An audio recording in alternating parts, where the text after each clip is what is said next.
many dreams, yeah. Assalamualaikum warahmatullahi wabarakatuh. Selamat datang di channel Booster Iman Islam. Channel yang membahas semua aspek kehidupan umat muslim, ditinjau dari hukum Al-Quran dan sunnah Rasulullah Shallallahu Alaihi Wasallam serta Ansar. We have different dreams in our life. A dream of getting rich, being famous, being... Karena ketakutan, akhirnya Halimah bersama Harith membawa pulang Nabi SAW ke Mekah. Hai Aminah, ini anakmu, ini masih sehat ya, utuh, nggak ada apa-apa, ambillah kembali.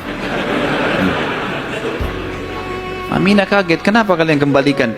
Dulu kalian yang ngotot mau tahan, kenapa sekarang memohon supaya diambil kembali? Kenapa? Akhirnya kena terdesak, mereka bilang ada kejadian begini dan begitu. Lalu Aminah mengatakan, apakah kalian mengira bahwasanya anakku ini diganggu oleh syaitan? Tidak mungkin, karena pada saat aku sedang hamil aku mimpi ada kalimat yang aku ucapkan, u'idzuhu billahil azim min kulli syarrin wa ainin hasid. Aku berlindung kepada Allah untuk bayi ini dari semua keburukan dan iri dengkinya orang lain. Tapi Halimah dan Harith sudah ketakutan, dikembalikanlah Nabi SAW di umur 6 tahun itu. Di umur 6 tahun ini dia kembali ke pangkuan, Nabi SAW kembali ke pangkuan ibunya Aminah. Tepatnya beberapa bulan setelah kembali, Aminah mengajak Nabi SAW mengunjungi paman-pamannya Aminah di Madinah.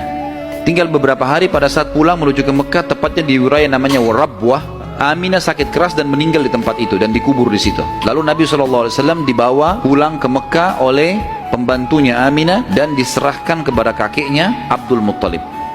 Dan Abdul Muttalib ini memelihara Nabi SAW dari umur 6 tahun sampai 8 tahun, 2 tahun. Di sini Nabi SAW belajar banyak sekali dari Abdul Muttalib, belajar kepemimpinan, karena Abdul Muttalib ini pemimpin pada saat itu.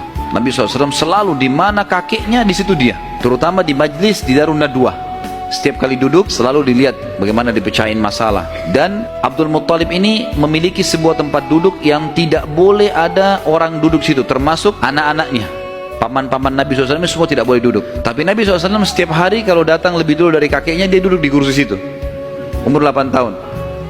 Setiap kali paman-pamannya usir, dia suruh pindahin karena dianggap anak kecil. Nabi SAW mengeluh sama kakeknya, ini paman-paman saya larang saya. Maka Abdul Muttalib mengatakan, jangan larang anak ini, biarkan dia duduk di sini. Yang lain tidak boleh kecuali dia. Maka kata ahli sejarah, Nabi SAW belajar banyak sekali hal, diantaranya bagaimana dia menjadi tokoh masyarakat. Baru 6-8 tahun ya. Di umur 8 tahun meninggallah Abdul Muttalib, kakek Nabi SAW. Kemudian diambil alih dan dipelihara oleh pamannya Abu Talib.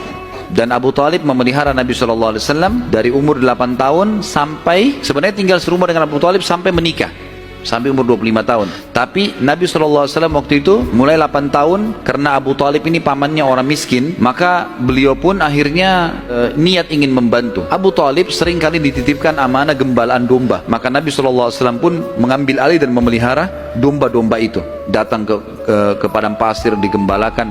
Dan ini teman-teman sekalian perlu digarisbawahi, memang semua nabi-nabi dengan hikmah Allah di awal-awal umur mereka sebelum dinobatkan jadi nabi mengembala domba. Kata Nabi SAW, tidak ada seorang nabi pun kecuali menjadi pengembala domba sebelum masa penobatan. Sebagian ulama tentu membahas masalah domba ini karena domba-domba ini hewan-hewan yang lembut, kalau mereka makan mereka tidak rebutan, nantinya mereka mengelompok di padang pasir. Dan pada saat lagi nunggu ngembala ini bisa bertafakur, melihat langit luas, menunggu berjam-jam. Jadi itu juga ada diantara hikmahnya.